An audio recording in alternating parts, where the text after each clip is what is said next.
Ima CSI. U Splitu su promovirani prvi magistri forenzike u ovom dijelu Europe. Velik je to uspjeh za osnivače studija, ali i za studente jer neće dugo čekati na posao.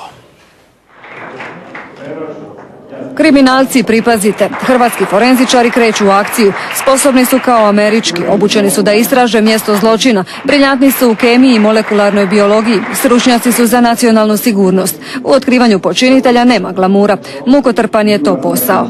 Dosta smo ovako preko televizije malo se upoznali sa tim CSI serijama, međutim na kraju ispalo je da to i nije baš tako jednostavno i lako kako oni u serijama to sve naprave. Ja kao doktor stomatolog, usko je vezana moja struka sa forenzičnom stomatologijom, tako da sam tu sebe nekako pronašla.